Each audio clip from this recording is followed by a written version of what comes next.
and I am enjoying meeting people and talking to people, but I have not found my... The silence that followed Kody Brown's final decision to sell the once-promised land of Coyote Pass didn't come with explosions or camera crews or the usual confessionals.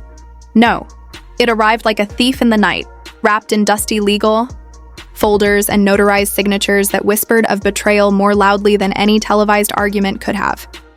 After years of emotional investment, porch swing dreams, and TLC storylines built on promises of togetherness, the land that was supposed to cradle the sacred foundation of a plural family's forever future had quietly vanished from the Browns' ledger, disappearing in a stealthy transaction so quiet it practically screamed. It started, like so many of their spiraling dramas, not with a bang, but a text. A ping from a friend asking one wife, "Did you sign something?"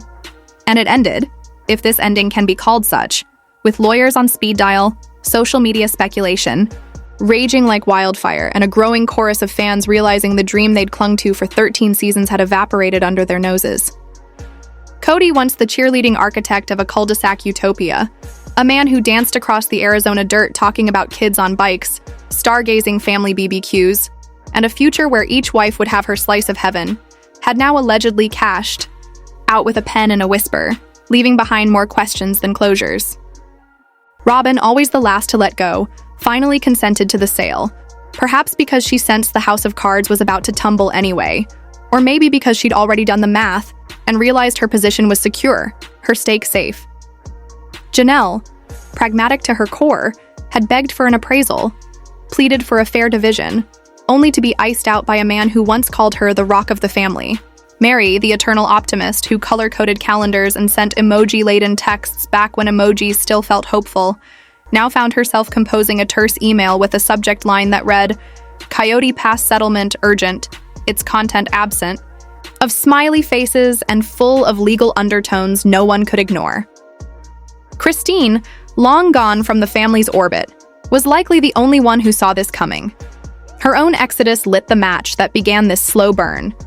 And as she sipped Utah lemonade, beneath a brand new roof, she may have been the only brown woman not blindsided when the land vanished from under their collective feet. County records revealed that the 14-acre parcel sold for a reported $5 million, but what was most scandalous wasn't the amount. It was how it happened. No TLC drones, no behind-the-scenes footage, just hushed whispers from courthouse employees, who described a Friday evening rush job, a notary brought in after hours, and an SUV with tinted windows idling at the back entrance while Kody, Robyn, and allegedly one singular ex-wife, whose identity remains a hot topic on Reddit, slid inside clutching documents that would unravel a legacy. One ex-wife reportedly learned about the sale while eating dinner with friends, the news arriving via a casual, "Congrats on the sale" message that landed like a slap across the face. Another, immersed in weekend errands, didn't know until paparazzi photos emerged of Kody Brown exiting the recorder's office, sleeves rolled up, hair wild from the wind, looking every bit the man who had just finalized a deal behind the backs of women he once called his equals. The buyer, as unearthed by a legion of internet sleuths, wasn't an individual at all, but a company, Saguaro Peak Investments LLC, formed only a week before the sale closed and tied to a Scottsdale developer allegedly infamous for flipping ranch land into gated luxury mini-estates. Think infinity pools where water tanks once stood, pickleball courts instead of porches, and strangers' driveways paved over the ashes of sister wives' broken dreams. Each wife had once picked a lot, with hope in their hearts. Meri chose the plot near the road, joking that someone had to monitor Amazon deliveries. Janelle picked a rise perfect for solar panels. Robyn, the romantic, wanted the widest view.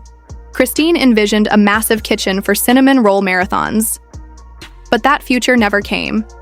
Meetings once filled with floor plan excitement devolved into Zoom calls about overdue water bills and property tax confusion. And then came Christine's exit, Janelle's disillusionment, Meri's heartbreak, and Robyn's increasingly visible grip on what little remained. When Kody allegedly told Robyn he was $160,000 deeper into the land than the other wives, an unverified figure he repeated with odd confidence in grocery store parking lots, it didn't land as fact, it landed as manipulation. Fans could smell the spin, and the wives. They felt the slap. Because the truth wasn't in the numbers, it was in the way things were done. The secrecy, the exclusion, the suddenness. Meri's email was met with silence. Janelle, meanwhile, was reportedly weighing whether she should walk away entirely or stay and fight, unsure if Kody was playing some long game to wear them down into submission, to get them so tired, so defeated, that they'd just dump the land and let him have it. "He's been kind of an ass about the property," she reportedly said, her voice laced with decades of exhaustion. And perhaps the cruelest irony was that when the land finally sold, there wasn't even a proper family meeting. No final gathering to say goodbye to the red dirt that once represented hope. Just paperwork, backdoor entrances, a notary's stamp, and the cold math of betrayal. Some say the decision to sell came down to desperation, that Kody and Robyn needed to recoup their investments, that mounting pressure from fans and possibly financial institutions made secrecy a necessity. Others believe the sale was about control, about shutting the door before the women could come together and demand what was rightfully theirs. Either way, what's clear is this: Coyote Pass, once a symbol of unity, has become the final battlefield. The last emotional landmine in a war that's no longer hidden behind reality TV editing. And it's not just the wives who feel betrayed, fans are furious. For 13 seasons, they watched, hoped, debated, analyzed plat maps, and imagined those homes rising. Now they're watching bulldozers prepare to clear what was supposed to be a plural family paradise, and instead build luxury homes for people who will never know the emotional history buried beneath their foundations. The conversation isn't about water tanks or floor plans anymore. It's about betrayal, silence, and how dreams die not with shouting, but with a 5:47 p.m. signature and an unanswered email. The family legacy, if it ever existed, has officially been rezoned. And for the ex-wife left out of the final signing, whose identity remained speculative but whose fury is reportedly volcanic, this isn't over.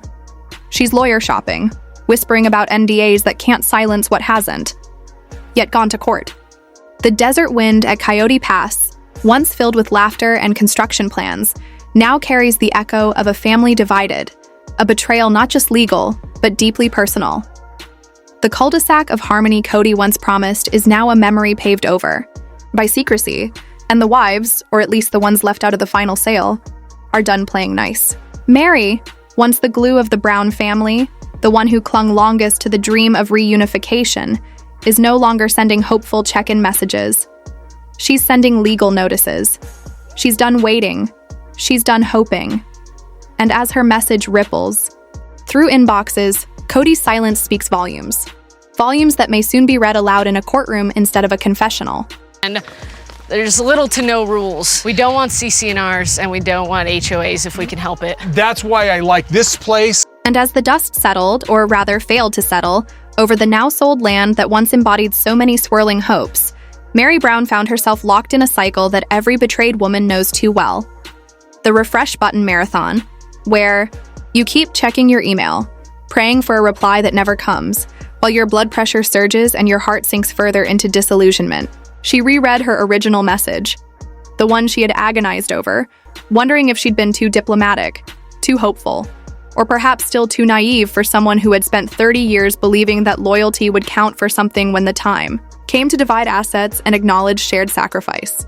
Her cursor hovered above the words again and again, the spinning wheel of her inbox mocking her silence from Kody, her former husband, her spiritual partner, the man who once said he couldn't imagine life without her. Meanwhile, Kody, allegedly, muttering to Robyn over dinner, dismissed Meri's concern as overreaction and fussed about how unnecessary attorney fees would be, claiming the land's value was obvious and that they'd sort everything out once things calmed down. Except, they never did.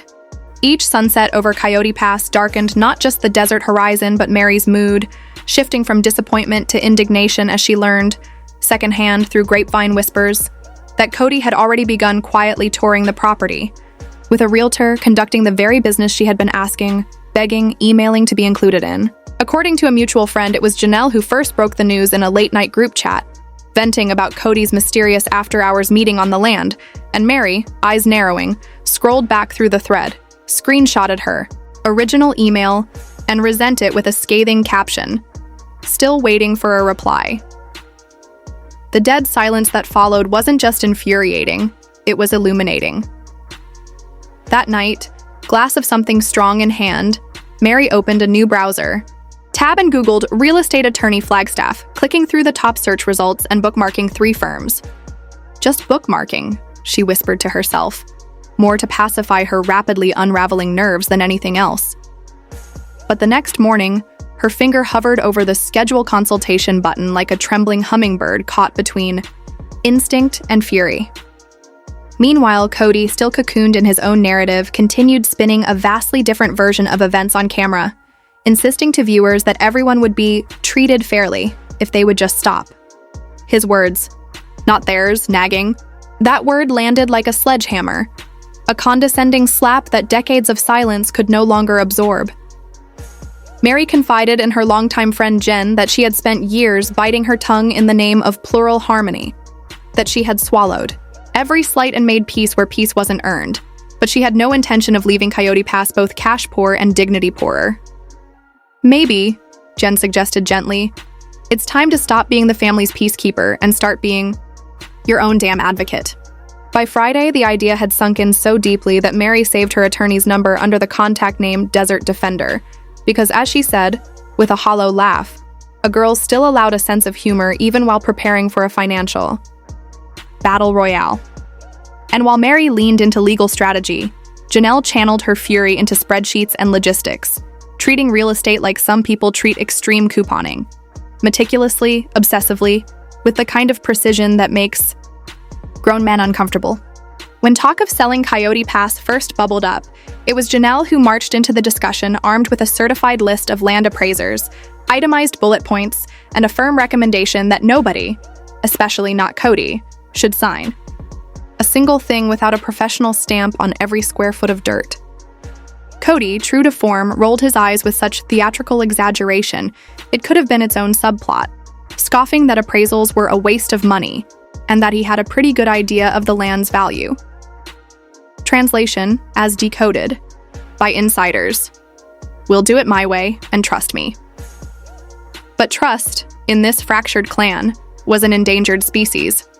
Janelle had been down the trust me road before, once over an RV hookup, once over splitting utilities, and both times ended with her eating costs and Kody waxing poetic about family sacrifices while she silently footed the bills. This time, she wasn't swallowing the pitch. She sent the names of 3 reputable appraisers to the family group chat, tagged Kody directly, and added with pointed clarity, "Please confirm which day works." Kody didn't pick a day. He picked a fight. He muttered again about how he and Robyn had put in the most cash, an oft-repeated claim that seemed to grow vaguer with every retelling. Janelle wasn't fazed. She calmly replied with receipts, actual, literal receipts, showing how her mortgage refinancing had covered huge chunks of property taxes during the lean pandemic year. Kody pivoted, then from dollar amounts to emotions, saying he felt deeply connected to certain parts of the land, a line that might have earned sympathy in a Hallmark movie but fell flat in a real estate discussion governed by numbers. Privately, Janelle vented to friends that Kody was dragging his feet on an appraisal because it would lock in a valuation, one that would erase his wiggle room for creative accounting. She even joked that if he kept stalling, she'd bring a damn measuring tape and do the square foot math herself. Meanwhile, Kody kept brushing off the growing pressure in his confessional segments, again branding the wives' completely reasonable financial diligence as nagging. The word didn't just land hard, it landed like a brick through Janelle's inbox window. She responded with a curt and clinical clapback. Due diligence isn't nagging, it's basic adulting. Rumor has it that message remains unread. But unread doesn't mean unspoken. The second Janelle threatened to schedule the appraisal herself and send him the invoice, Kody's tune allegedly shifted from waste of money to maybe we can talk. Whether that talk will lead to anything actionable remains to be seen. But one thing's certain, Janelle's heels are dug in deeper than ever. She's not budging, not blinking, and not accepting a penny less than what a licensed professional says her share is worth. If she has to drag a measuring wheel across the ridge herself, she will. Because unlike Kody, who now flippantly tosses around the phrase sweat equity like it's some sacred doctrine, Janelle is done playing emotional currency games. Kody uses the term like a shield every time someone suggests dividing the land evenly, as if dragging water tanks in July or planting a couple fence posts automatically converted the acreage into his personal ATM. In recent confessionals, he's taken to rattling off numbers like a late-night infomercial host, saying, "Robyn and I put in 160 grand more than anyone else," adding labor costs, emotional tolls, and hypothetical interest as if he were billing a client for spiritual suffering. The figure changes every time he says it, but the implication remains consistent, that he and Robyn are the only ones who truly invested, and therefore the only ones who deserve a meaningful cut. Robyn, for her part, doesn't argue numbers. She lowers her voice to that signature near whisper and reminds everyone that her Vegas house sale once saved the family, that without her contribution, the property tax people would have come knocking. The subtext? We bailed you out, and now we're simply collecting what's ours. Whether that math holds water is up for debate, especially as Janelle's spreadsheets show financial contributions coming from multiple wives across different periods to cover everything from taxes to trailer rentals to emergency repairs. What really stings, though, isn't the dollars, it's the narrative. By positioning themselves as the heroic financial saviors, Kody and Robyn have cast the other wives as grateful beneficiaries of their largesse, rewriting history with a highlighter dipped in condescension. Behind the scenes, Meri calls it financial gaslighting. Janelle? She just wants credit for every night she spent in a sweltering RV with broken AC and nowhere to shower. And then came the final insult. Kody allegedly proposed a payout structure that would reimburse him and Robyn first, with the rest of the wives getting their share later, after fees, and depending on market conditions. In other words, trust us today, maybe get paid eventually. It's the kind of proposal that doesn't just raise eyebrows, it invites litigation. Whether Kody's bigger investment theory holds legal merit remains to be seen, but emotionally, it's already scorched the last fragile root of goodwill in a family built on mutual sacrifice. Fans quickly pounced on the numbers, posting side-by-side clips of each wife recounting their own contributions, exposing the contradictions in Kody's evolving claims. And until someone with a legal license and calculator totals every last receipt, Kody's self-appointed title as chief investor will remain just that, self-appointed. He once called Coyote Pass his blank canvas, where each wife would co-paint a future, where porches would face each other and grandkids, would zigzag between homes like desert dragonflies. But that canvas is now stained, torn, and buried under layers of betrayal. Each wife remembers her dream, Meri with her porch swing fantasies and Amazon delivery jokes, Janelle with her solar panel vision and lettuce garden plans, Robyn with her wide-view reveries and make-believe driveway routes for scooter races, and Christine, even in her absence, whose cinnamon roll aroma still lingers in the wind like a broken promise. That is way off course for me, way off the charts. It's not even right. It feels so... The land sale wasn't just a transaction, it was a death certificate for a shared mythology. The viewers who had invested more than a decade of popcorn nights, Facebook debates, and emotional energy into seeing those homes rise from red dust now feel gutted. The only thing rising on Coyote Pass today is a private property sign and surveyor flag signaling the start of luxury construction. And every time one of those ex-wives drives by, they're not just passing a sold property, they're passing the ghost of an alternate timeline where birthdays overlapped and a family stayed whole. And no NDA in the world can silence that grief. For years, the promise of Coyote Pass shimmered like a mirage in the Arizona sun, glimmering with hope, unity, and the dream of building a family compound where porch lights blinked in quiet synchrony. It was supposed to be the endgame. One sprawling red dirt inheritance symbolizing the strength of plural marriage and the legacy of love across 4 households. But as the dust settles on the sale of that sacred acreage, it's clear now, Coyote Pass wasn't just a patch of land, it was a battlefield. And the war isn't over. Where holiday bonfires once cast warm flickers across matching facades, now there's only silence. The family patio where hot cocoa smoothed over cold tempers is gone, replaced with boundary lines and legal filings. Losing Coyote Pass isn't just losing a dream. It's watching the coordinates of unity vanish off the GPS, transforming into a ghost town paved by developers and salted with broken promises. Money might be the accelerant, But it's the absence of money, or rather, the unequal distribution of it, that has turned lingering heartbreak into full-blown fury. According to multiple insiders, the final payout from the land sale should have been split evenly, roughly $375,000 per wife. On paper, that number was supposed to ease the sting of surrendering the family's collective future to the concrete ambitions of strangers. But rumor has it, not every name made it onto the final ledger. One ex-wife, insiders allege, received nothing.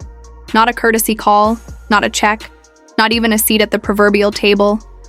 Instead, she pieced together updates through whispers, Reddit threads, and blurry group chat screenshots. The math, like the motives, never added up. And the silence? Deafening. This isn't just a financial oversight. For the woman left empty-handed, it feels like the final betrayal in a saga already riddled with emotional landmines. Fans who followed the family's journey since their TLC debut are reeling too.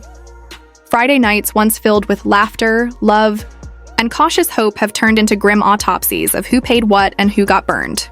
Kody and Robyn's insistence that they contributed more than the others, claiming a $160,000 lead in investment and emotional labor, has further muddied the waters. They cite Vegas home sales, water tank hauls, and emotional scars as reasons they deserve more, if not all, of the profit. But the other wives and the fans aren't buying it. Janelle, ever the pragmatist, allegedly demanded a full accounting. Color-coded spreadsheets, tax history, HOA receipts. She brought receipts, literally.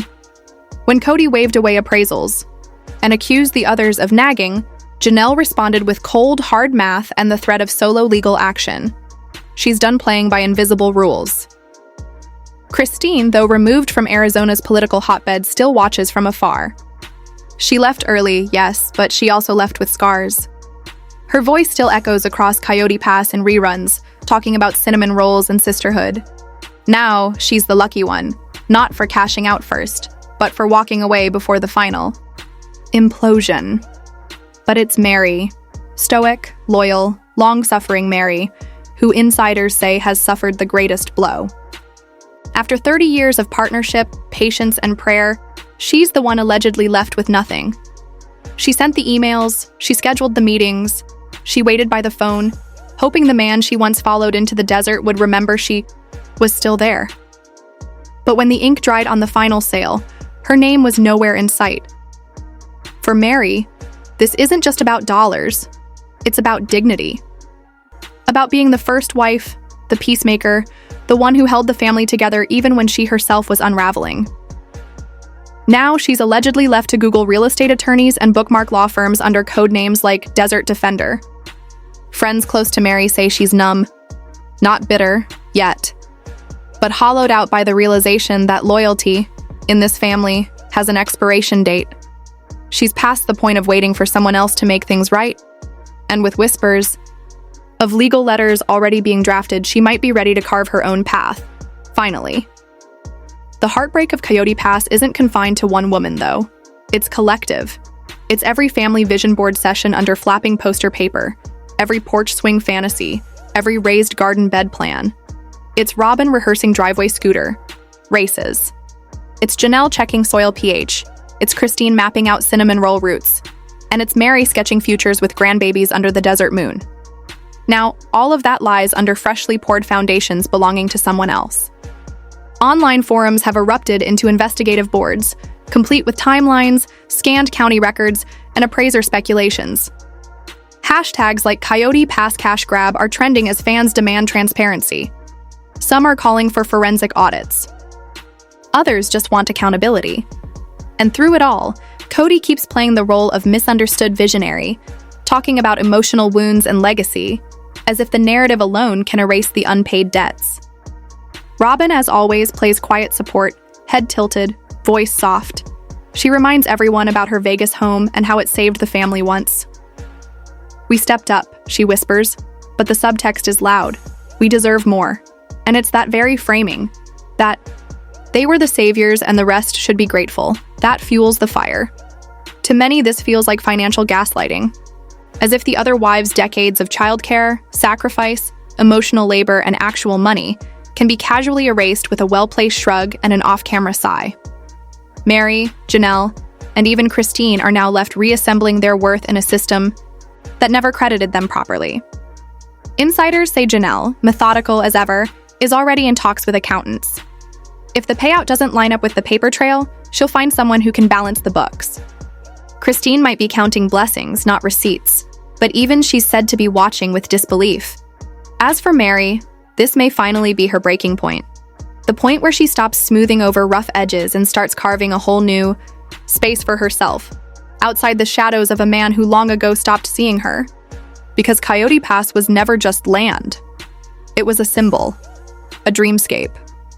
And now it's the crime scene of a betrayal so deep, it might finally set Meri free. So what's next?